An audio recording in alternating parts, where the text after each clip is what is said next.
Hello everyone, welcome back to my channel Khandelkar academy. इस lecture में हम लूसेंट की इंडियन पॉलिटी डिस्कस कर रहे हैं लूसेंट की बुक के अनुसार। जो लूसेंट की बुक में क्रम वाइज टॉपिक वाइज दिए गए हैं वो सारा डिस्कस कर रहे हैं दोस्तों। आज हम 32वें नंबर के टॉपिक तक पहुंचे। इसके पहले हमने पूरा डिस्कस कर चुके हैं, प्लेलिस्ट बना दी है आप लोगों के लिए लूसेंट जीके भारतीय संविधान की। उसमें जाके आप सारे लेक्चर देख सकते हैं और आपके पास बुक है तो आप जबरदस्त तैयारी जारी रख सकते हैं। तो इस लेक्चर में हम आपात उपबंध डिस्कस करने वाले हैं। यह लेक्चर मेरे द्वारा डिस्कस किया जा रहा है। My name is Vikram Khandelkar. हमारे इस चैनल को सब्सक्राइब करें, अभी लूसेंट पॉलिटी थोड़ी सी बची है। तो आइए शुरू करेंगे ज्यादा देरी ना करते हुए। आपात उपबंध, सबसे पहले तो आपको जानकारी के लिए बता दूं कि आपात का मतलब क्या होता है। आपात का मतलब होता है इंसिडेंस। इंसिडेंस कह सकते हैं। आपात के बारे में यहां उपबंध दिए हुए, तो आपात का मतलब होता है इंसिडेंस। आपात का मतलब बोल सकते हैं गिरना, गिरना भी होता है आपात, गिरना। अचानक गठित यानी अचानक गठित होने की स्थिति, कुछ चीज अचानक गठित हो जाए, गिरना भी बोलते। कुछ चीज या कुछ अचानक घटित होने की स्थिति को आपात कहते हैं। आपात, इमरजेंसी, इंग्लिश में क्या बोलते हैं दोस्तों, इसको एक और शब्द बोल सकते हैं हम, राष्ट्र के संकट की स्थिति। राष्ट्र में संकट की स्थिति, हमारे राष्ट्र में, हमारे देश में संकट की स्थिति आ जाती है, उसको इंग्लिश में इमरजेंसी भी बोलते हैं। इमरजेंसी, इमरजेंसी है ना। तो आपात उपबंध दिए हमारे भारतीय संविधान में कि अगर कभी कुछ अचानक कोई गठित हो जाए या कोई ऐसी स्थिति आ जाए तो उसके लिए संविधान में कुछ उपबंध दिए गए हैं, कुछ प्रावधान दिए गए हैं, तो उसके बारे में हमको पढ़ना है। तो दोस्तों, तो देखिए, समझिए इसको। तो संविधान का भाग 18, संविधान का भाग 18 डायरेक्ट क्वेश्चन आता है दोस्तों। संविधान का भाग 18 आपात उपबंध अनुच्छेद 352 से लेके 360, अनुच्छेद 352 से लेके 360 तक के आपात से रिलेटेड उपबंधों के बारे में संविधान में दिया हुआ है। तो हम हर एक अनुच्छेद को जानेंगे कि 52 में क्या है, 53 में क्या है, 54, 55, 60। नॉर्मली एग्जामों में 3 इंपॉर्टेंट है, 52, 56 और 60, लेकिन हम पूरे अनुच्छेद को भी जानेंगे कि किसमें क्या लिख रखा है। तो समझ में आ गया मेरे प्यारे दोस्तों। भाग 18 आपात उपबंध अनुच्छेद 352 से लेकर 360 इमरजेंसी से संबंधित है। इमरजेंसी के बारे में बताया गया है। तो आइए हम लूसेंट की बुक से डिस्कस करते हैं। तो देखिए, मैंने आपको इसका मतलब बता दिया है ना, राष्ट्र के संकट की स्थिति, इमरजेंसी। तो भारतीय संविधान में 3 प्रकार के आपातकाल की व्यवस्था की गई है। कितने प्रकार की? मात्र भारतीय संविधान में 3 प्रकार के आपात की व्यवस्था की गई है। व्यवस्था की गई है 3 प्रकार के। एक तो है राष्ट्रीय आपात, राष्ट्रीय जो है ये नेशनल लेवल का है, नेशनल इमरजेंसी। एक है राष्ट्रपति शासन, जो स्टेट में लगता है इसलिए उसको बोलते हैं हम स्टेट इमरजेंसी। राष्ट्रपति शासन को स्टेट इमरजेंसी बोल सकते हैं। और एक है वित्तीय आपातकाल, जो धन दौलत से संबंधित है, पैसे से संबंधित है, यानी वित्तीय आपातकाल यानी फाइनेंस इमरजेंसी। तो 3 प्रकार के आपातकाल की व्यवस्था की गई है हमारे भारतीय संविधान में। तो हम ये तीनों प्रकार को एक एक करके डिस्कस करने वाले हैं कि कैसे लगती है, क्या स्थिति होती है, उसके क्या प्रभाव पड़ते हैं, ये सब हम डिस्कस करने वाले हैं। 1 डे एग्जामों में यहीं से एमसीक्यू के रूप में क्वेश्चन निकलते हैं मेरे दोस्तों। तो वीडियो को यहां से समझना है ध्यान से। और आपके पास एमसीक्यू वाली अगर बुक होगी या आपके पास कोई भी बुक हो जो इसमें एमसीक्यू दिए हुए होंगे, तो उसको आप दनादन टिक लगाइए। तो आपका एक समझ विकसित होगी कि किस प्रकार के कंपटीशन एग्जाम में क्वेश्चन पूछे जाते हैं। तो आइए शुरू करेंगे सबसे पहले राष्ट्रीय आपात की। तो राष्ट्रीय का मतलब नेशनल और आपात का मतलब इमरजेंसी। तो संविधान का अनुच्छेद 352 याद रखना है दोस्तों। देखो 352 में राष्ट्रीय आपातकाल के बारे में बताया गया है। आपातकाल है ना, तो इसकी घोषणा इसकी जो घोषणा है वो निम्नलिखित में से किसी आधार पर राष्ट्रपति के द्वारा की जाती है दोस्तों। राष्ट्रपति करता है ना, राष्ट्रपति करता है, क्योंकि राष्ट्रपति सिग्नेचर करेगा जब तो ये लागू होगा, तो राष्ट्रपति के द्वारा किया जाता है ना। क्या लिखा है, इसकी घोषणा निम्नलिखित में से किसी भी आधार पर राष्ट्रपति के द्वारा की जाती है। सबसे पहले तो युद्ध,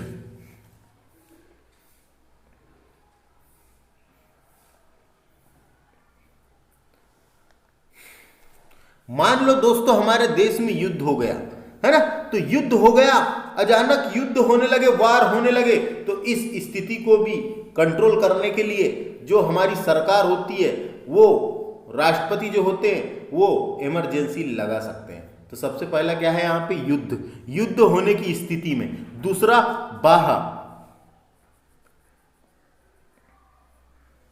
बाह्य आक्रमण, मानो बाहर से हमारे देश में कोई हमला हो जाए है ना, जैसे कि होता है कई बार, मान लो हो जाए, तो इस स्थिति में भी राष्ट्रीय आपातकाल लगाया जा सकता है मेरे दोस्तों। इमरजेंसी राष्ट्रपति के द्वारा लगाई जा सकती है ना। उसके अलावा सशस्त्र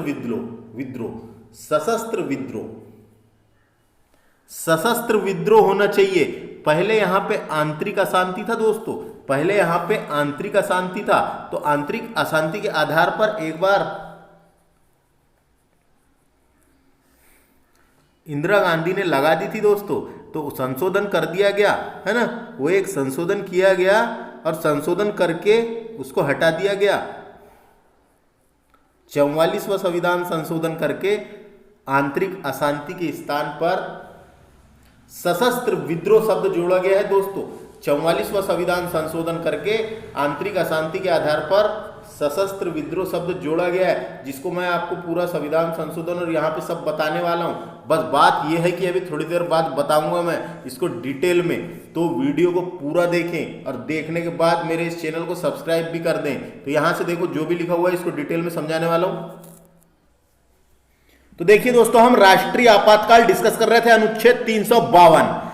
तो इसकी घोषणा निम्नलिखित में से किसी आधार पर भी राष्ट्रपति के द्वारा की जाती है। युद्ध हो गया, बाह्य आक्रमण हो गया, सशस्त्र विद्रोह। सशस्त्र का मतलब क्या होता है दोस्तों, सशस्त्र विद्रोह का मतलब होता है हथियार सहित अगर विद्रोह हो जाए हमारे देश में, तो भी हम राष्ट्रीय आपात यानी राष्ट्रपति राष्ट्रीय आपात लगा सकता है।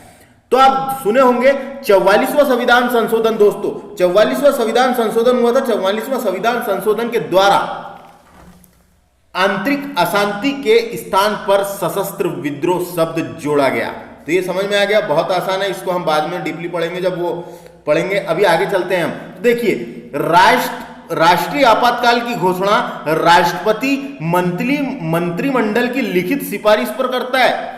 मंत्रिमंडल की लिखित सिफारिश पर करता है। राष्ट्रपति जी जो हैं ये लागू तो करते हैं, लेकिन सलाह किसकी लेते हैं, तो मंत्रिमंडल की सलाह पर राष्ट्रपति लागू करता है। मंत्रिमंडल की लिखित सिफारिश पर राष्ट्रपति लागू तुरंत कर देता है। समझ में आ गया। राष्ट्रीय आपात की घोषणा को न्यायालय में प्रश्नगत नहीं किया जा सकता। राष्ट्रीय आपातकाल की घोषणा को न्यायालय में प्रश्नगत किया जा सकता है, प्रश्न पूछे जा सकते हैं, प्रश्नगत किया जा सकता है न्यायालय में कि क्या कारण था, क्यों लगाया, ये वो जो भी है। तो ये एक फैक्ट याद रखना है, राष्ट्रीय आपातकाल की उद्घोषणा को न्यायालय में प्रश्नगत किया जा सकता है। आगे बात करेंगे। 44वां संविधान संशोधन द्वारा अनुच्छेद 352 के अधीन उद्घोषणा संपूर्ण भारत में या उसके किसी भी भाग में की जा सकती है। तो संपूर्ण भारत में की जा सकती है या उसके किसी भी भाग में की जा सकती है। 44वें संविधान संशोधन द्वारा ऐसा जोड़ दिया गया है। राष्ट्रीय आपात के समय राज्य सरकार निलंबित नहीं होती। जो राज्य की जो सरकार चल रही थी पहले से, वो निलंबित नहीं होती, अपितु वह संघ की कार्यपालिका के पूर्ण नियंत्रण में आ जाती है। देखो, राज्य की जो कार्यपालिका है वो संघ की कार्यपालिका के पूर्ण नियंत्रण में आ जाती है। कोई राज्य में किसी की सरकार है तो उस राज्य की सरकार निलंबित हो जाती है जब राष्ट्रीय आपात लगता है। देखो, निलंबित नहीं होती, सिर्फ वहां की जो कार्यपालिका है, जितनी भी कार्यपालिका, निलंबित नहीं होती सरकार। वहां की जो भी कार्यपालिका है वो संघ के नियंत्रण में चल जाती है। संघ के नियंत्रण में चल जाती है। तो समझ में आ गया दोस्तों, वहां की पूरी शक्ति, जितनी भी पावर्स हैं, ये सब संघ की कार्यपालिका को चल जाती है, केंद्र के पास चले जाती है। तो ये फैक्ट समझ में आ गया होगा, बहुत आसान है। आगे हम डिस्कस करेंगे, देखिए और क्या है, बहुत इंपॉर्टेंट है। राष्ट्रपति द्वारा की गई आपात की घोषणा 1 माह तक परिवर्तनीय में रहती है। देखो, राष्ट्रपति तुरंत लागू कर देता है, जैसे ही मंत्रिमंडल की सलाह मिली वैसे तुरंत फौरन लागू, तो राष्ट्रपति लागू कर देता है। लेकिन क्या कहा गया है, राष्ट्रपति द्वारा की गई आपात की घोषणा 1 माह तक परिवर्तनीय में रहती है। मात्र 1 माह यानी 30 दिन तक के मात्र परिवर्तनीय में रहती है, परिवर्तन में रहती है, मात्र 30 दिन तक परिवर्तन में रहती है। यदि इस दौरान संसद के 2/3 बहुमत से अनुमोदित करवा लिया जाता है। मान लो संसद के 2/3 बहुमत से अगर कोई अप्रूवल या अनुमोदित का मतलब अप्रूवल हो जाता है तो करवा लिया जाता है, तो वह 6 माह तक परिवर्तन में रहती है। वह 6 महीने के लिए बढ़ाई जा सकती है। देखो, मंत्रिमंडल की सलाह पे राष्ट्रपति ने तुरंत लागू कर दिया। अब क्या कहा गया है यहां पे, संसद 2/3 बहुमत से अगर अनुमोदित करवा देती है, अप्रूवल करवा देती है कि तुमने जो किए वो बिल्कुल सही है, चलने दो, तो फिर 6 महीने के लिए बढ़ जाता है वो, तो 6 महीने तक के परिवर्तन में रहती है। उसके बाद फिर संसद उसे पुनः एक बार में 6 महीने तक बढ़ाया जा सकता है, पुनः एक बार में 6 महीने तक के बढ़ाया जा सकता है। फिर चाहे तो उसे 6 महीने तक बढ़ाया जा सकता है, फिर चाहे तो ये पूरा इनफाइनाइट तक है दोस्तों, जब तक के संसद जो है ना, संसद अगर अप्रूवल कर देती है तो वो 30 दिन के लिए सबसे पहले लोकसभा और राज्यसभा में पास होगा और 30 दिन के लिए रहता है। उसके बाद ऐसा कर करके उसको हम 6 महीने ऐसा करके बढ़ा सकती है। तो क्या समझ में आया दोस्तों, यहाँ पे ये फैक्ट से हमको ये समझ में आया कि राष्ट्रपति जो है मंत्रिमंडल की सलाह पर तुरंत लागू कर देता है, लेकिन उसकी वैलिडिटी कितनी है, मात्र 30 दिन की है। 30 दिन के अंदर अगर संसद 2/3 बहुमत से अगर कोई अनुमोदन पारित कर दे कि सही है, इसको और आगे बढ़ाया जाए, तो आगे बढ़ेगा, नहीं तो 30 दिन की वैलिडिटी है उसकी। समझ में आ गया, तो 30 दिन की वैलिडिटी है दोस्तों उसकी। देखो 1 माह लिखा हुआ है, ये 1 माह यानी 30 दिन की वैलिडिटी है, और 2/3 बहुमत से संसद बोल दे, फिर प्रस्ताव पारित कर दे, अनुमोदन कर दे, अप्रूव कर दे कि ठीक है इसको बढ़ाया जाए, तो फिर 6 महीने के लिए बढ़ जाता है और 6 महीने तक कंटिन्यू लगा रहता है। उसके बाद फिर संसद को ऐसा लगे कि अभी स्थिति सही नहीं हुई है, और फिर संसद 6 महीने के लिए फिर बढ़ाया जा सकता है, ऐसा करके इनफाइनाइट तक के।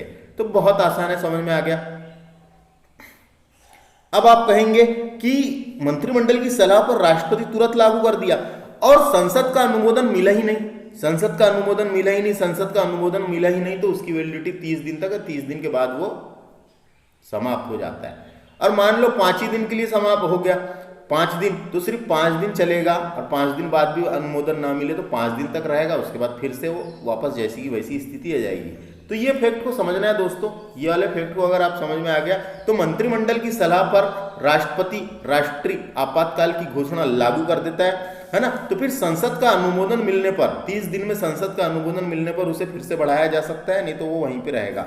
और ये टाइम कितना है इसका टाइम है 6 माह, है ना। सबसे पहले 6 माह के लिए बढ़ाया जाता है, फिर 6 माह, लेकिन टाइम पूछेगा तो 6 माह, और अप्रूवल की जो संसद की बोलेगा तो 30 दिन है, याद रखना है, कंफ्यूज बिल्कुल भी नहीं होना। ये 6 माह टाइम है वैधता, और ये 30 दिन अप्रूवल वाला है संसद का। अगला चलते हैं, यदि आपात की उद्घोषणा तब की जाती है, यदि आपातकाल की उद्घोषणा तब की जाती है जब लोकसभा का विघटन हो गया हो। मान लो लोकसभा है ही नहीं, लोकसभा का विघटन हो गया हो, यह लोकसभा का विघटन 1 माह के अंतर्गत आपात उद्घोषणा का अनुमोदन किए बिना हो जाता है। तो आपात उद्घोषणा लोकसभा की प्रथम बैठक की तारीख से, लोकसभा की प्रथम बैठक की तारीख से 30 दिन के अंदर अनुमोदित होना चाहिए। मैंने बताया था अभी 30 दिन है, यहाँ पे 30 दिन के अंदर अनुमोदित होना चाहिए, अन्यथा 30 दिन के बाद यह परिवर्तन में नहीं रहेगी, अन्यथा 30 दिन के बाद यह परिवर्तन में नहीं रहेगी। समझ में आ गया, 30 दिन है उसकी, है ना, अप्रूवल का टाइम। तो समझ में आ गया। अगला फैक्ट डिस्कस करेंगे, यदि लोकसभा साधारण बहुमत से आपात उद्घोषणा को वापस लेने का प्रस्ताव पारित कर दे। यदि लोकसभा साधारण बहुमत से आपात उद्घोषणा को वापस लेने का प्रस्ताव पारित कर देती है तो राष्ट्रपति को उद्घोषणा वापस लेनी पड़ेगी। तो राष्ट्रपति ने तुरंत लागू कर दिया, अब ये साधारण बहुमत से वापस ले लेगी, है ना कि नहीं, सब स्थिति ठीक हो गई है, 5 दिन में ही मान लो, 6 दिन में कुछ, तो राष्ट्रपति उद्घोषणा को वापस लेनी पड़ती है। समझ में आ गया। आपात उद्घोषणा पर विचार करने के लिए लोकसभा का विशेष अधिवेशन तब आहूत किया जाता है जब लोकसभा के कुछ सदस्य संख्या 1/10 यानी 10वां सदस्य का लिखित सूचना लोकसभा अध्यक्ष को मिलती है। तो ये 1/10 सदस्य जो लिखित सूचना अध्यक्ष को देते हैं, तब जब सत्र चल रहा हो या नहीं चल रहा हो तो राष्ट्रपति को देंगे, और जब सत्र नहीं चल रहा हो जब भी राष्ट्रपति को दिया जाता है। यानी राष्ट्रपति को जब सत्र नहीं चल रहा हो तो राष्ट्रपति को देंगे, और चल रहा हो तो लोकसभा अध्यक्ष को देंगे। तो समझ में आ गया ये फैक्ट क्या कहना चाह रहा है। बहुत आसान है। आपात घोषणा पर विचार करने के लिए लोकसभा का विशेष अधिवेशन कब आहूत किया जाता है? आपात उद्घोषणा पर विचार करने के लिए लोकसभा का विशेष अधिवेशन तब आहूत किया जाता है जब लोकसभा की कुल सदस्य संख्या के 1/10 सदस्य द्वारा, 1/10 याद रखना है, लिखित सूचना लोकसभा अध्यक्ष को जब सत्र चल रहा हो, जब सत्र नहीं चल रहेगा तो राष्ट्रपति को ले जाके देते हैं डायरेक्ट। समझ में आ गया। लोकसभा अध्यक्ष अथवा राष्ट्रपति सूचना प्राप्ति के 14 दिन के अंदर, यह भी इंपॉर्टेंट है दोस्तों, 14 दिन के अंदर, यह भी इंपॉर्टेंट है, 14 दिन के अंदर लोकसभा का विशेष अधिवेशन आहूत करता है। जैसे ही यहां पे लोकसभा अध्यक्ष या राष्ट्रपति सूचना प्राप्ति करता है, इस चीज की सूचना प्राप्ति करता है ना, किस चीज की, कि राष्ट्रीय आपात लगने वाला है, तो 14 दिन के अंदर लोकसभा का विशेष अधिवेशन आहूत किया जाता है। 14 दिन के अंदर लोकसभा का विशेष अधिवेशन आहूत किया जाता है। तो समझ में आ गया, बहुत आसान था, है ना। मंत्रिमंडल की सलाह पर राष्ट्रपति लागू करता है। अनुमोदन कितना? 30 दिन। लोकसभा और राज्यसभा दोनों में टाइम किसकी, वैधता कितनी है इसकी? 6 महीना। तो समझ में आया दोस्तों, ये है, हमने अभी राष्ट्रीय आपात पढ़े, यहां से पूरा फैक्ट याद रखना है। अनुच्छेद 352, 3 तरीके हैं, यानी आधार क्या है उसका, तो युद्ध, बाह्य आक्रमण और सशस्त्र विद्रोह। हथियार सहित अगर विद्रोह हो जाए, आंतरिक अशांति के आधार पर सशस्त्र विद्रोह शब्द जोड़ा गया था 44वें संविधान संशोधन 1976 के द्वारा। 44वें संविधान संशोधन 1976 के द्वारा आंतरिक अशांति के स्थान पर सशस्त्र विद्रोह शब्द जोड़ा गया था, है ना। तो ये समझ में आ गया। राष्ट्रीय आपात लगता है तो पूरे देश में लगता है ये, है ना। तो ये समझ में आ गया दोस्तों। अब आगे चलेंगे हम, यहां पे जो लिखा है उसको डिस्कस कर लिए, अब आगे चलते हैं। देखो, आपातकाल की उद्घोषणा के प्रभाव। जब आपातकाल लगता है, इमरजेंसी लगता है, तो उसके क्या प्रभाव पड़ते हैं उनके बारे में हमको डिस्कस करना है, कि देश में और हमारे भारतीय संविधान में उसका क्या प्रभाव पड़ता है, तो उसको हम यहां डिस्कस करने वाले हैं। तो देखिए पूरा।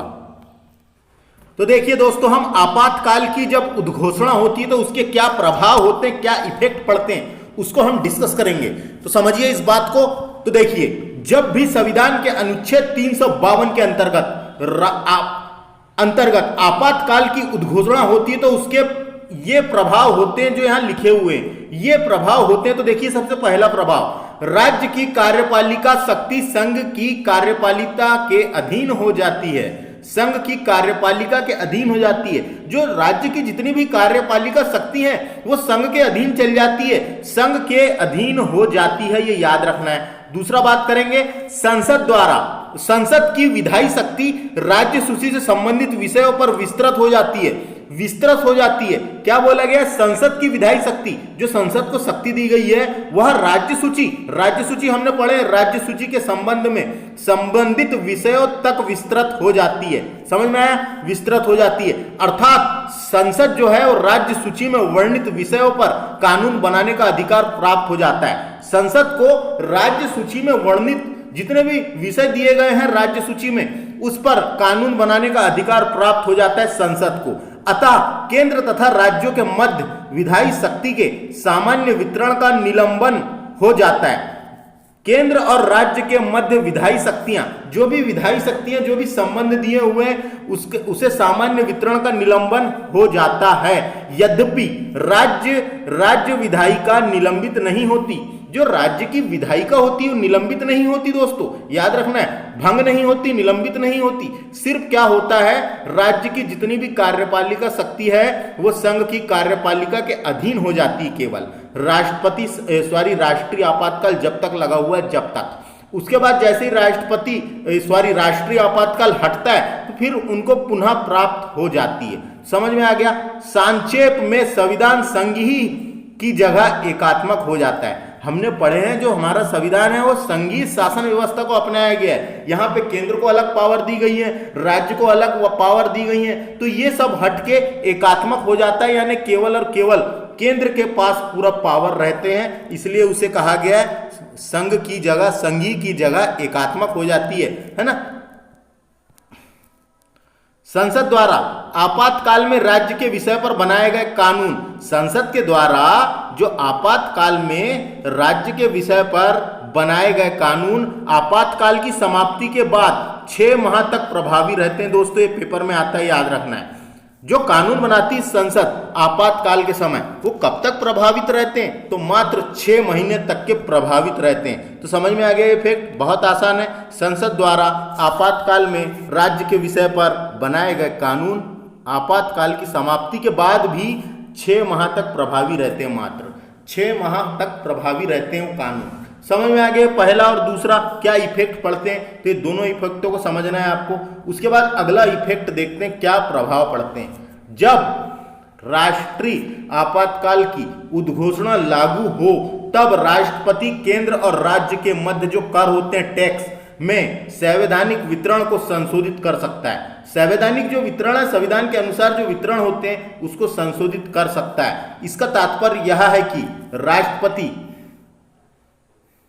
केंद्र से राज्यों को दिए जाने वाले धन यानी वित्त को कम कर सकता है अथवा समाप्त भी कर सकता है। जो कम भी कर सकता है अथवा समाप्त भी कर सकता है। ऐसे संशोधन उस वित्तीय वर्ष की समाप्ति तक जारी रहते हैं। जो संशोधन किए जाते हैं वित्त से संबंधित, ऐसे संशोधन उस वित्तीय वर्ष की समाप्ति तक जारी रहते हैं जिसमें आपातकाल समाप्त होता है। समझ में आ गया, जब तब तक जारी रहते हैं जिसमें आपातकाल समाप्त होता है, तो उस वित्तीय वर्ष की समाप्ति तक ही जारी रहते हैं। फिर नया वित्तीय वर्ष आएगा, फिर नया रोल। तो समझ में आ गया, ये भी बहुत आसान है। तीसरे नंबर का इफेक्ट, तीसरे नंबर का प्रभाव भी आपको समझ में आ गया होगा। अब हम चौथे नंबर का प्रभाव डिस्कस करेंगे जो बहुत इंपॉर्टेंट है। चौथे नंबर का क्या प्रभाव पड़ता है देखते हैं जब राष्ट्रीय आपातकाल लगता है। तो देखो दोस्तों, नेक्स्ट चौथे नंबर का प्रभाव देखते हैं। राष्ट्रीय आपातकाल की स्थिति में लोकसभा कार्यकाल उसके सामान्य कार्यकाल से, सामान्य का मतलब पहले कैसा होता है 5 वर्ष, यानी सामान्यतः 5 वर्ष होता है, से आगे संसद द्वारा विधि बनाकर एक समय में 1 वर्ष के लिए कितने भी समय तक, एक समय में 1 वर्ष के लिए कितने भी समय तक बढ़ाया जा सकता है, कितने भी समय तक बढ़ाया जा सकता है। समझना है इसको। किंतु यह विस्तार आपातकाल की समाप्ति के बाद 6 माह से ज्यादा नहीं हो सकता।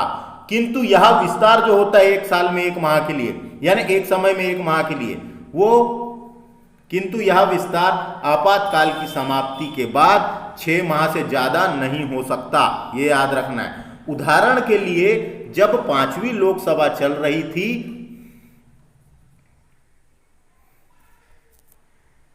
इंदिरा गांधी के समय 1975 में आपातकाल लगा था, तो 5वां जो लोकसभा था उसका कार्यकाल 1971 से लेके 1975 तक था, लेकिन 76 तक था, लेकिन 1 साल बढ़ा दिया गया था, इसलिए यहाँ पे 71 से लेके 77 तक के दिया है दोस्तों।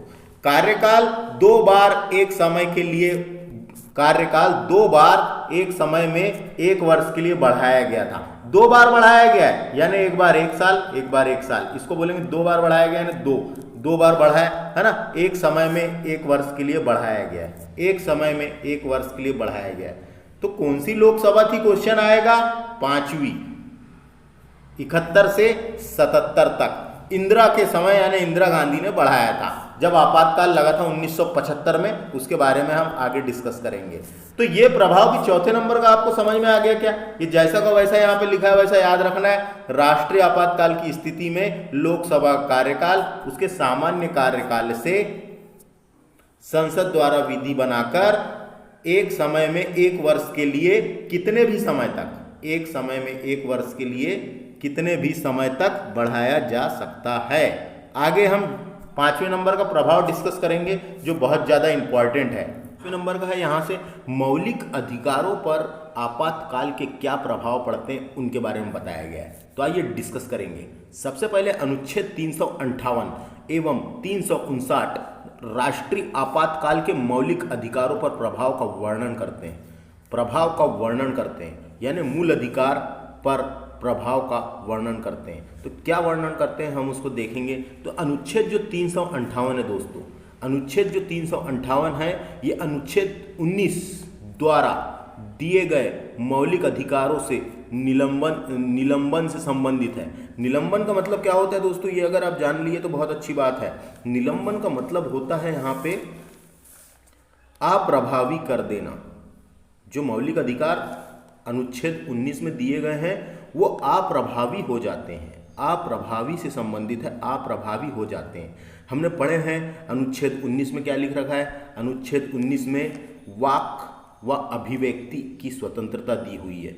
वहाँ पे जितनी भी स्वतंत्रताएं दी हुई है ना, वाक एवं अभिव्यक्ति की स्वतंत्रताएं में जितनी भी स्वतंत्रता दी हुई है वो सब समाप्त हो जाती है ना। जैसे कि सभा करने की स्वतंत्रता, संघ बनाने की स्वतंत्रता, विचारण की स्वतंत्रता, निवास की स्वतंत्रता, व्यापार की स्वतंत्रता, ये सब स्वतंत्रता अपने आप समाप्त हो जाती है जैसे ही अनुच्छेद 352 लागू होता है।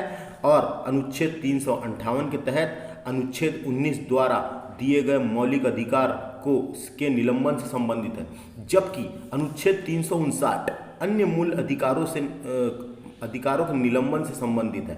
यानी 359 जो है वो अन्य मौलिक अधिकार जैसे कि हमारे भाग 3 में जितने भी मौलिक अधिकार दिए हैं उससे संबंधित है। वो जो 358 था वो केवल 19 से संबंधित था, वो तुरंत लागू हो जाता है जैसे ही लगता है, लेकिन ये बाद में लगाया जाता है। तो ये अन्य मौलिक अधिकारों से संबंधित है, निलंबन हो जाता है ना, अप्रभावी हो जाते हैं। लेकिन उसमें 2 अनुच्छेद ऐसे केवल दोस्तों, अनुच्छेद 20 है, अनुच्छेद 20 और अनुच्छेद 21। ये प्रदत्त अधिकारियों को छोड़कर यानी प्रदत्त अधिकार को छोड़कर, प्रदत्त अधिकार यानी दिए गए अधिकार को छोड़कर, प्रदत्त का मतलब दिए गए होता है, तो दिए गए अधिकार से छोड़कर से संबंधित है। यानी कि अनुच्छेद 359 जो है ये अन्य मौलिक अधिकारों को निलंबन कर देता है, लेकिन 2 मौलिक अधिकार है इनको छोड़ देता है, अनुच्छेद 20 और अनुच्छेद 21। 20 और 21 हमने पढ़ चुके हैं। 20 जो है क्या है, 20 में अपराध के लिए दोष सिद्ध से संबंध में संरक्षण के बारे में पढ़े हैं हमने। अनुच्छेद 20 में क्या है, अपराध के लिए दोष सिद्ध के संबंध में संरक्षण। और अनुच्छेद 21 में क्या लिखा गया है, प्राण एवं दैहिक स्वतंत्रता से संबंधित है, प्राण एवं दैहिक स्वतंत्रता के संरक्षण से संबंधित है। जीवन व्यापन के लिए आवश्यक है ये, है ना। 21वें नंबर का जो है वो जीवन व्यापन के लिए आवश्यक है। यहीं पे अनुच्छेद 21 में ही निजता का अधिकार भी दिया गया है। तो ये 2 अनुच्छेद छोड़कर बाकी भाग 3 में जितने भी अधिकार हमको दिए गए हैं वो सारे निलंबन हो जाते हैं, सारे निलंबन हो जाते हैं। तो समझ में आ गया। ये जो 20 और 21 को छोड़कर वाली बात कब करी गई थी दोस्तों, ये 20 और 21 को छोड़ा जाएगा, ये बाद में की गई है 44वां संविधान संशोधन 1978 के द्वारा। 44वां संविधान संशोधन 1978 के द्वारा मोरारजी देसाई की सरकार आई थी, इंदिरा की सरकार के बाद मोरारजी देसाई की सरकार आई थी, तो उसने करी थी दोस्तों ये, है ना। तो ये समझ में आ गया, बहुत आसान है। तो देखो अनुच्छेद 358 जो है ये राष्ट्रीय आपात में मौलिक अधिकारों को प्रभाव पर डालता है। ये दोनों जो हैं ये दोनों प्रभाव डालते हैं। लेकिन 358 जो है ये अनुच्छेद 3 के मौलिक अधिकारों को निलंबित करता है, लेकिन अनुच्छेद 359 जो है ये अन्य मौलिक अधिकारों को निलंबित करता है। देखिए ये अन्य मौलिक अधिकारों को। नेक्स्ट फैक्ट, इसी को यहाँ पर डिटेल में एक्सप्लेन किया गया है, तो उसी को देख लेते हैं। अनुच्छेद 358 के अनुसार जब राष्ट्रपति राष्ट्रीय आपात की उद्घोषणा की जाती है तब अनुच्छेद 19 द्वारा प्रदत्त 6 मौलिक अधिकार, प्रदत्त जो अनुच्छेद 19 में दिए गए हैं 6 मौलिक अधिकार, वो स्वतः ही निलंबित हो जाते हैं। स्वतः का मतलब यहाँ पे है अपने आप ही निलंबित हो जाते हैं, अपने आप ही निलंबित हो जाते हैं। जैसे 358 लगता है, 352 राष्ट्रीय आपातकाल लगता है, तो अनुच्छेद 358 के तहत अनुच्छेद 19 में जो हमको वाक और अभिव्यक्ति की स्वतंत्रता दी हुई है 6 प्रकार की, वो पूरी अपने आप निलंबित हो जाती है। अपने आप निलंबित हो जाती का मतलब अप्रभावी हो जाती है। दूसरे शब्दों में इसी को कहा जाए तो राज्य अनुच्छेद 19 द्वारा प्रदत्त 6 मौलिक अधिकारों को कम करने अथवा हटाने के लिए कानून बना सकता है। उसको कम करने अथवा हटाने के लिए कानून बना सकता है, ये भी समझना है आपको। अथवा कोई कार्यवाही निर्णय ले सकता है, ऐसा कोई भी कार्रवाई के निर्णय वो भी ले सकता है। ऐसे किसी कानून अथवा कार्य को इस आधार पर कि यह अनुच्छेद 19 द्वारा प्रदत्त 6 मौलिक अधिकारों का उल्लंघन है, 6 मौलिक अधिकारों का उल्लंघन है, चुनौती नहीं दी जा सकती। तो इसके आधार पर हम चुनौती नहीं दी जा सकती कि इसके अलावा है ना, जब राष्ट्रीय आपातकाल समाप्त हो जाता है तो अनुच्छेद 19 स्वतः का मतलब अपने आप पुनर्जीवित हो जाता है। जो अनुच्छेद 19 है दोस्तों, ये स्वतः ही अपने आप पुनर्जीवित हो जाता है। तो समझ में आ गया, ये फैक्ट भी बहुत आसान है, यहाँ से इसको समझना है सिर्फ। अनुच्छेद 358 इंपॉर्टेंट है और अनुच्छेद 359, ये दोनों मौलिक अधिकारों पर प्रभाव डालते हैं।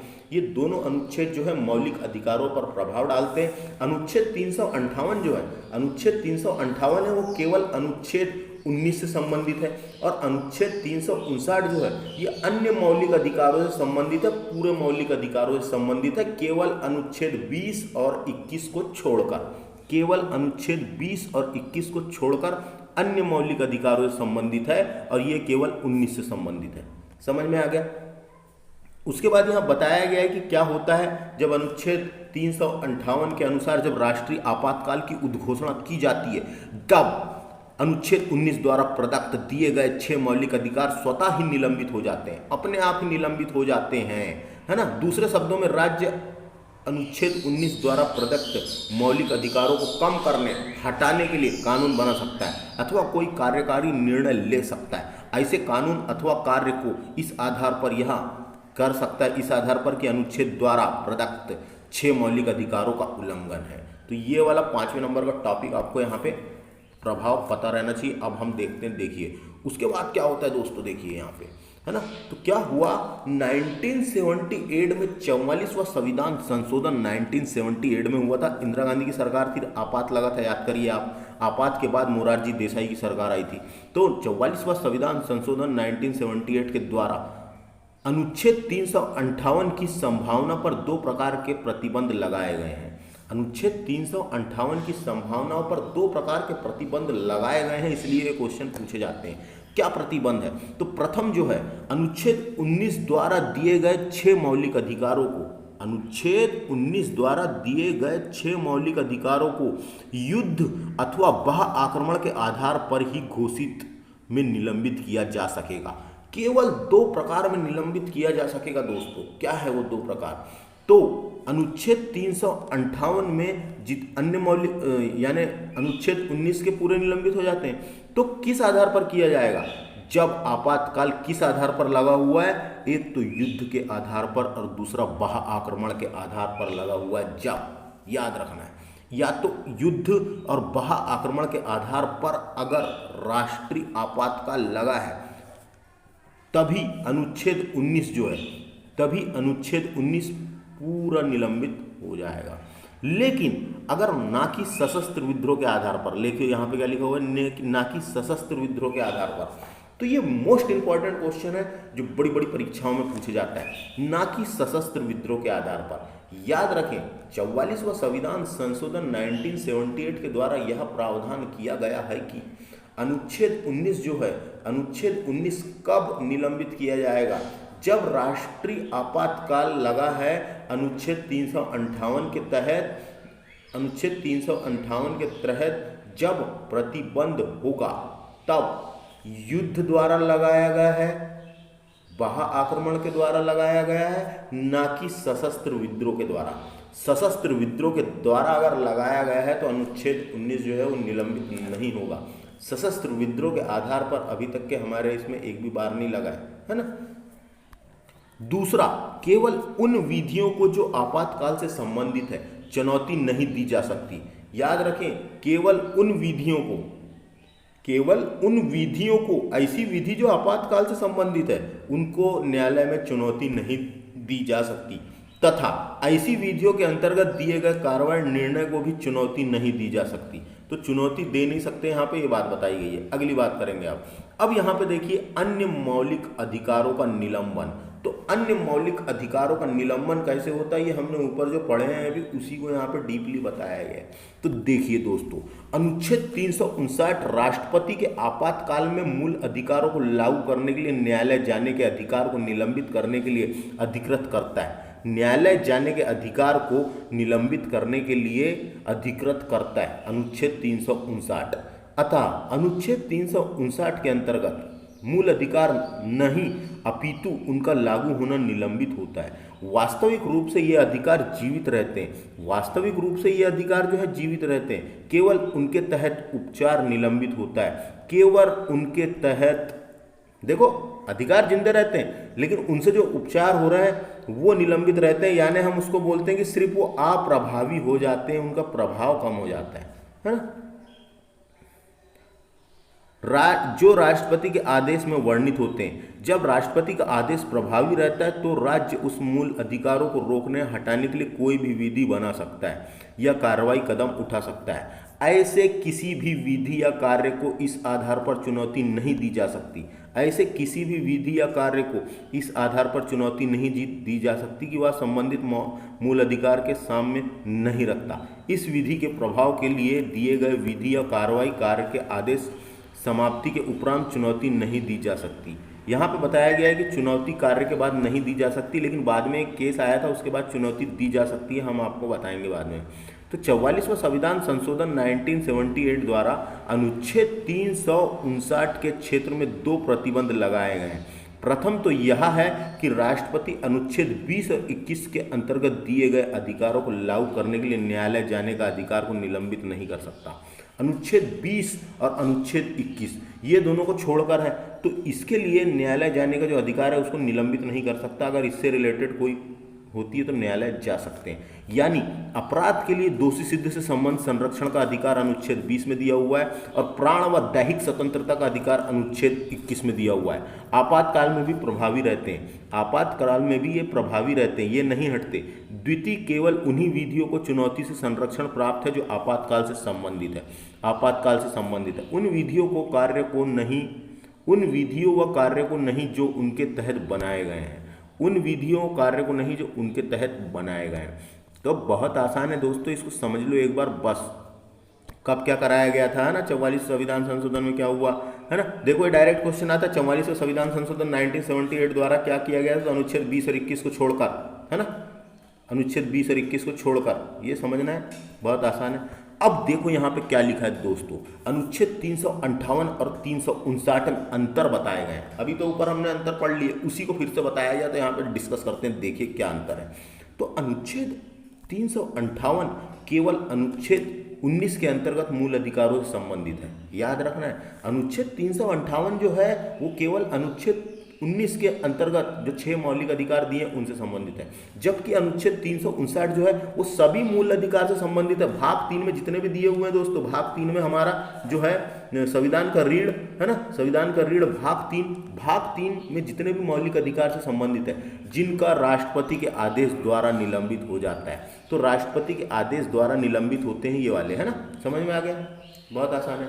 अगला देखो, अनुच्छेद 358 स्वतः ही आपातकाल की घोषणा होने पर अनुच्छेद 19 के अंतर्गत मौलिक अधिकारों को निलंबित कर देता है। जैसे ही आपातकाल लगा 352 से, जैसे ही राष्ट्रपति ने लागू किया वैसे ही अनुच्छेद 19 स्वतः, यानी अपने आप, स्वतः का मतलब अपने आप निलंबित हो जाता है, अपने आप निलंबित हो जाता है। निलंबित का मतलब अप्रभाव हो जाता है। दूसरी ओर अनुच्छेद 359 जब लगता है दूसरी ओर अनुच्छेद 359 मूल अधिकारों का निलंबन स्वतः नहीं होता, स्वतः नहीं करता। अनुच्छेद 359 के तहत स्वतः नहीं होता, यह राष्ट्रपति को शक्ति देता है कि वह मौलिक अधिकारों को निलंबन को लागू करे, वह मौलिक अधिकारों के निलंबन को लागू करे।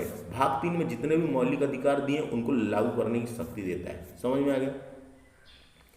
जैसे 352 लगा तो 358 के तहत अनुच्छेद 19 तुरंत, है ना, लेकिन 359 के तहत अन्य मौलिक अधिकार जब तक राष्ट्रपति नहीं बोलेगा जब तक के नहीं होते। समझ में आ गया? अगला देखो, अनुच्छेद 359 केवल बाह्य आक्रमण, वेरी इंपॉर्टेंट, अनुच्छेद 359 नहीं 58 है, अनुच्छेद 358 केवल बाह्य आक्रमण, जब युद्ध यानी बाह्य आक्रमण के आधार पर आपातकाल घोषित हुआ है में लागू होता है, ना कि आंतरिक आपातकाल, ना कि आंतरिक आपातकाल के समय। क्या समझ में आया यहाँ पे? क्या समझ में आया? यहाँ पे ये समझ में आता है कि अनुच्छेद 358 केवल बाह्य आक्रमण और युद्ध, बाह्य आक्रमण और युद्ध, अनुच्छेद 358 केवल बाह्य आक्रमण और युद्ध के आधार पर जो आपातकाल घोषित हुआ है उसके आधार पर लागू होता है, ना कि आंतरिक अशांति के आधार पर। अब आंतरिक अशांति के आधार पर यहाँ पे हमने सशस्त्र विद्रोह के कारण जोड़ा गया है, तो याद रखना है ना कि सशस्त्र विद्रोह के आधार पर लागू होता है 358 किसके आधार पर लागू होता है? यानी कि अनुच्छेद 19 कब स्वतः निलंबित होगा? तो कब होगा? सिर्फ जब युद्ध अथवा बाह्य आक्रमण के आधार पर आपातकाल की घोषणा की गई है ना, ना कि सशस्त्र विद्रोह के आधार पर। अगर सशस्त्र विद्रोह के आधार पर हुई है तो ये निलंबित नहीं होता। आगे समझ। उसके बाद दूसरी ओर अनुच्छेद 359 बाह्य आक्रमण तथा आंतरिक दोनों, बाह्य आक्रमण तथा आंतरिक दोनों आपातकाल में लागू हो जाता है। ये जो है समझ लो अनुच्छेद 359 जो है ये बाह्य आक्रमण, युद्ध, बाह्य आक्रमण और आंतरिक अशांति के आधार पर, या फिर उसको बोल सकते हैं हम सशस्त्र विद्रोह के आधार पर लागू हो जाता है। तो इसको समझना है दोस्तों, जो समझ गया है उसका खेल है, सिर्फ समझो। अगला अनुच्छेद 358 अनुच्छेद 19 को आपातकाल की संपूर्ण अवधि के लिए निलंबित कर देता है। अनुच्छेद 358 जो है अनुच्छेद 19 को आपातकाल की संपूर्ण अवधि के लिए निलंबित कर देता है, जबकि अनुच्छेद 359 मूल अधिकारों को निलंबित और राष्ट्रपति द्वारा उल्लेख की गई अवधि के लिए, राष्ट्रपति जितनी अवधि के लिए बोलेगा तो राष्ट्रपति द्वारा उल्लेख की गई अवधि के लिए कानून, अवधि के लिए लागू करता है, मात्र अवधि के लिए लागू होता है। यह अवधि संपूर्ण आपातकाल अवधि या अल्प अवधि हो सकती है। यह अवधि कितनी हो सकती है? जब तक आपातकाल लगा जब तक हो सकती है, या उसको थोड़ा सा कम करके छोटी भी कर सकती है, और राष्ट्रपति के ऊपर डिपेंड करता है। अब बात करेंगे अनुच्छेद 58 की। सॉरी, फिर से उसी के बारे में बताया गया, देख लेते हैं क्या है। अनुच्छेद 358 जो है वो संपूर्ण देश में लागू होता है। अनुच्छेद 358 जो है वो संपूर्ण देश में लागू होता है, लेकिन अनुच्छेद 59 संपूर्ण देश अथवा किसी भाग विशेष में लागू हो सकता है। संपूर्ण देश में तो हो ही सकता है, लेकिन किसी भाग विशेष में भी लागू हो सकता है। समझ में आ गया? अनुच्छेद 358 ये है, अनुच्छेद 358 19 को पूर्ण रूप से निलंबित कर देता है। ये भी हमने पढ़ चुके ऊपर। अनुच्छेद 358 अनुच्छेद 19 को पूर्ण रूप से निलंबित कर देता है, जबकि अनुच्छेद 359 अनुच्छेद 20 व 21 को निलंबन को लागू नहीं करता। यानी भाग 3 के जितने भी अन्य मौलिक अधिकार है उनको निलंबन कर देता है, लेकिन अनुच्छेद 20 और 21 को निलंबित नहीं करता। याद रखना है बिल्कुल।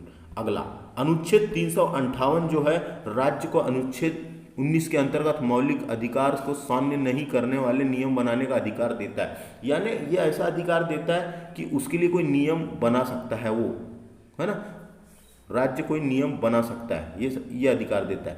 जबकि अनुच्छेद 359 केवल उन्हीं मौलिक अधिकारों से संबंध में ऐसे कार्य करने का अधिकार देता है जिन्हें राष्ट्रपति के आदेश द्वारा निलंबित किया गया है, जिसे राष्ट्रपति के आदेश द्वारा निलंबित किया गया है। अगला देखिए, अनुच्छेद 352 जो है के अधीन बाह्य आक्रमण के आधार पर आपातकाल। अब यहाँ से क्या बताया गया है? यहाँ से ये बताया गया दोस्तों कि हमारे देश में आपातकाल कब कब लगा।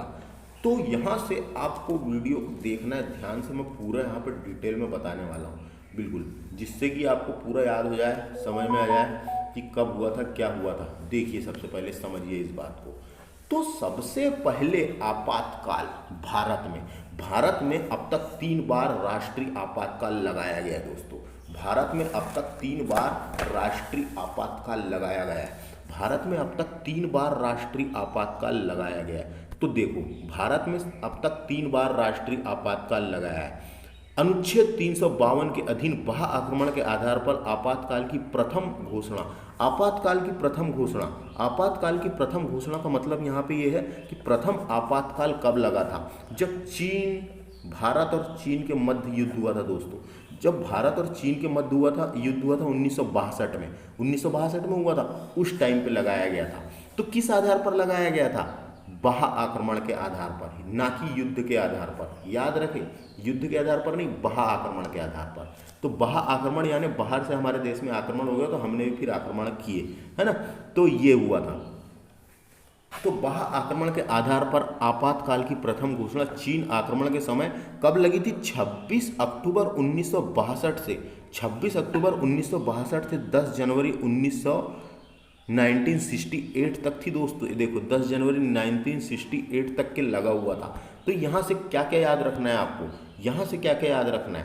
प्रथम राष्ट्रीय आपातकाल, उस टाइम पे राष्ट्रपति डॉक्टर राधाकृष्णन थे, प्रधानमंत्री जवाहरलाल नेहरू थे, 1962 में लगा था। तारीख है 26 अक्टूबर 1962 से 10 जनवरी 1968 तक लगा था। किस आधार पर लगा था? बाह्य आक्रमण के आधार पर लगा था। कब लगा था, काय के लिए लगा था? भारत और चीन युद्ध हुआ था करके। भारत और चीन युद्ध हुआ था करके। तो इतने क्वेश्चन बन सकते हैं, समझ में आया? बन जाएगा। भारत में 3 बार राष्ट्रीय आपातकाल लग चुका है। पहली बार कब लगा था? तो पहली बार लगा था 1962 में। उस टाइम पर राष्ट्रपति कौन थे? डॉक्टर राधाकृष्णन, प्रधानमंत्री जवाहरलाल नेहरू थे। 26 अक्टूबर 1962 से 10 जनवरी 1968 तक के लगा था। बाह्य आक्रमण के आधार पर लगा था। भारत और चीन का युद्ध हुआ था करके लगा था। समझ में आ गया? अब हम चलते हैं दूसरा वाला। 3 बार लगा है, तीनों को देखना बस। दूसरा, अब देखो यहाँ पे दूसरी बार कब लगता है? तो दूसरी बार आपातकाल की उद्घोषणा 3 दिसंबर 1971 को पाकिस्तान के युद्ध के समय की गई थी। ये भी बाह्य आक्रमण के आधार पर की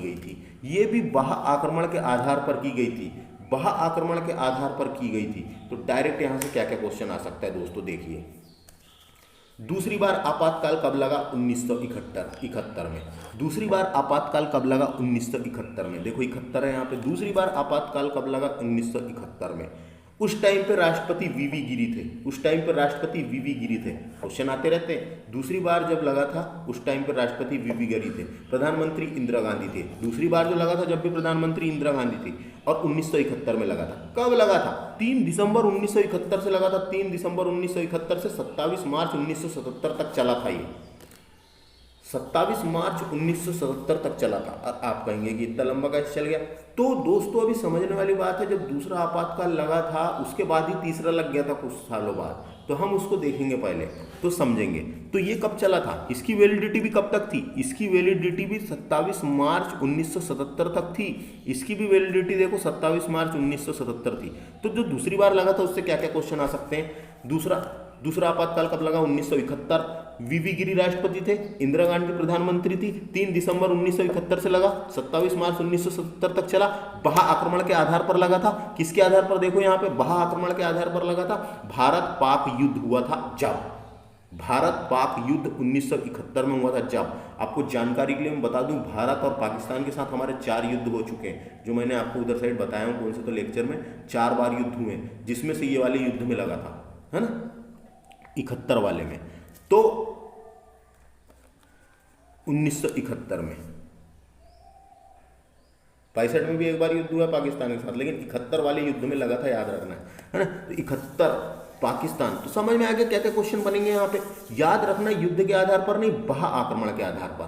तो द्वितीय राष्ट्रीय आपातकाल 1971, वीवी गिरी राष्ट्रपति, इंदिरा गांधी प्रधानमंत्री, 3 दिसंबर 1971 से 27 मार्च 1977 तक बाह्य आक्रमण के आधार पर भारत और पाक युद्ध।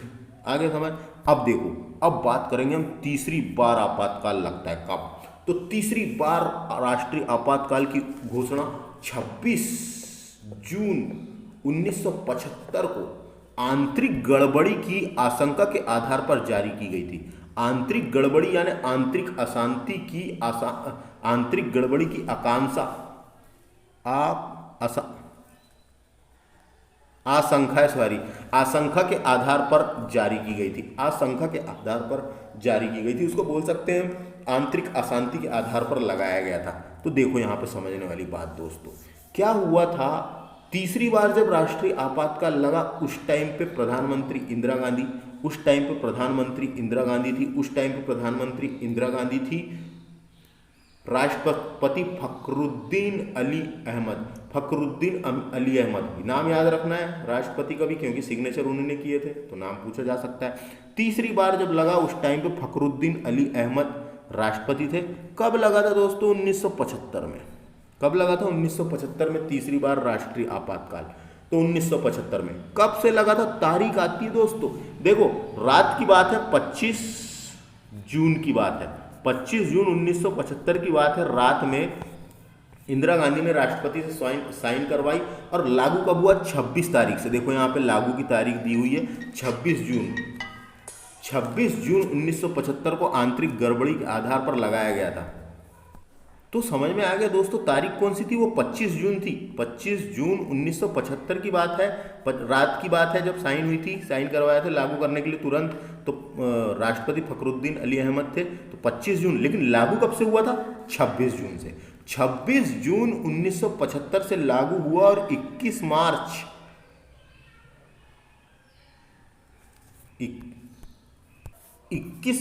1977 तक चला था दोस्तों। यानी कि 21 मार्च 1977 तक चला था, यानी 21 महीने चला था। 21 महीने का राष्ट्रीय आपातकाल लगा था, है ना। तो इसकी कहानी तो आपको पता ही होगी, वो मैंने प्रधानमंत्री वाले वीडियो में बताया हूँ कि क्या कारण था, क्यों लगाई थी इंदिरा गांधी ने, है ना। तो ये समझ में आ गया होगा क्या हुआ था। जहाँ से इंदिरा गांधी चुनाव लड़ती थी तो वहाँ पे एक राजनारायण नाम के व्यक्ति ने इलाहाबाद हाईकोर्ट में एक याचिका दायर की थी। छः कारण बताते हुए याचिका दायर की थी। तो इलाहाबाद हाईकोर्ट ने इंदिरा गांधी को बोला गया था कि आप अब चुनाव नहीं लड़ सकते, उनको पद से हटने के लिए कहा गया था और आप चुनाव नहीं लड़ सकते, बैन कर दिया गया था। तो उस आधार पर इंदिरा गांधी ने हमारे देश में गड़बड़ी हो रही है, इस आधार पर डायरेक्ट राष्ट्रपति के हस्ताक्षर करवा के तुरंत लागू कर दिया था। क्योंकि राष्ट्रपति तुरंत लागू कर देता है ना, लेकिन बाद में संसद का 30 दिनों के अंदर अनुमोदन मिलना जरूरी है। तो हमने तो ये पढ़े, तो तुरंत लागू हो गया था। तो फिर वो अनुमोदन मिलते मिलते 21 महीने तक चला था दोस्तों। और 21 मार्च 1977 को ये समाप्त हुआ था। 21 मार्च 1977 को समाप्त हुआ था। और यहाँ से देखिए, ये भी आपातकाल उसी टाइम पे चालू था और ये भी आपातकाल उसी टाइम पे चालू था। तो दोनों समाप्त हुए 21 मार्च 1977 को। समझ में आ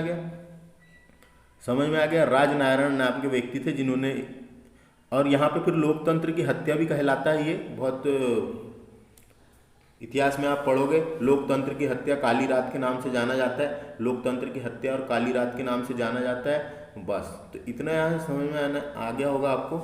तो अब क्या क्या क्वेश्चन यहाँ से बनते हैं, परीक्षा के हिसाब से हमको पढ़ना है। तो परीक्षा के हिसाब से देखिए, परीक्षा के हिसाब से आपको पूछा जाएगा, भारत में अब तक 3 बार राष्ट्रीय आपातकाल लगाया गया। पहली बार कब लगाया गया था? 1962 में, दूसरी बार 1971 में, तीसरी बार 1975 में। उस टाइम पे प्रधानमंत्री राष्ट्रपति कौन थे मैंने बता दिया। याद रखना है, पहला वाला जो लगा था वो भी बाह्य आक्रमण के आधार पर लगा था, दूसरा वाला भी बाह्य आक्रमण के आधार पर, तीसरा वाला आंतरिक अशांति के आधार पर लगा था, ना कि युद्ध के आधार पर। क्योंकि कभी कभी ऐसे बड़े क्वेश्चन बन जाते हैं कि अभी तक राष्ट्रीय आपातकाल किस आधार पर लगाया गया है। ऑप्शन में दे देगा आपको बाह्य आक्रमण, दूसरा दे देगा क्या? आंतरिक अशांति, तीसरा दे देगा युद्ध। तो याद रखना, युद्ध के आधार पर नहीं लगा है, बाह्य आक्रमण के आधार पर लगा है। समझ में आ गया यहाँ से। यार अब क्वेश्चन ऐसा भी आ सकता है कि बाह्य आक्रमण के आधार पर राष्ट्रीय आपातकाल कितने बार लगाए? तो बाह्य आक्रमण के आधार पर 2 बार लगाए, एक बार 1962 में, एक बार 71 में, बाह्य आक्रमण के आधार पर। आंतरिक अशांति के आधार पर कितने बार लगाए? तो एक ही बार लगाए, 1975 में, आंतरिक अशांति के आधार पर। कभी पूछा सशस्त्र विद्रोह के आधार पर कितने बार लगाए? तो एक भी बार नहीं लगाया अभी तक के। सशस्त्र विद्रोह के आधार पर बाद में जोड़ा गया सशस्त्र विद्रोह को 44वां संविधान संशोधन 1978 के द्वारा। ये इसीलिए जोड़ा गया था कि जो पहले उस टाइम पे होता था, तो केवल आंतरिक अशांति के आधार पर आप नहीं लगा सकते, सशस्त्र विद्रोह भी होना चाहिए देश में जब लगाएंगे, क्योंकि इंदिरा गांधी ने आंतरिक अशांति के आधार पर लगा दी थी। तो उसके बाद की जो सरकार आई थी मोरारजी देसाई की, उसने आते के साथ पहले आला संशोधन करी, 44वां संविधान संशोधन 1978 के द्वारा जो जो गड़बड़ियाँ थी उसको सुधारा गया, है ना, जो ऐसे ही आपातकाल नहीं लगेगा। तो सशस्त्र विद्रोह के आधार पर कितने बार लगाए, तो 0 बार, 1 बार नहीं।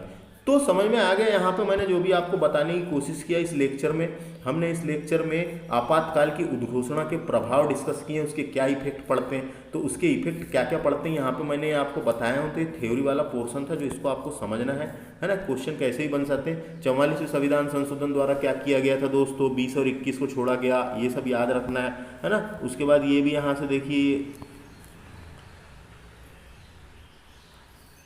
ये लगेगा तो सशस्त्र विद्रोह के आधार पर नहीं लगता, आप भी पढ़े थे हमने, देखो यहाँ पे लगाया तो जा सकता है, लेकिन ये समझ में आ गया। तो इस आधार पर हमने वाला लेक्चर कंप्लीट किए। इस लेक्चर में इतना ही, बहुत आसान था, आप देखें इसको एक बार। और ये देखो, ये ना कि सशस्त्र विद्रोह के आधार पर 44 संविधान संशोधन के बाद क्या हुआ था, तो ये जो मैंने बताया इसको याद रखना है बस। इस लेक्चर में इतना ही हम डिस्कस करते हैं। नेक्स्ट लेक्चर में हम राष्ट्रपति शासन और वित्तीय आपातकाल को डिस्कस करने वाले हैं। अनुच्छेद 352 हो गया डिस्कस करके। तो इस लेक्चर में इतना ही। Thanks for watching. वीडियो कैसा लगा कमेंट करके बता सकते हैं। हमारे इस चैनल को सब्सक्राइब कर लें, अभी थोड़ी सी क्वालिटी बची है उसको कंप्लीट कराएंगे हम। धन्यवाद।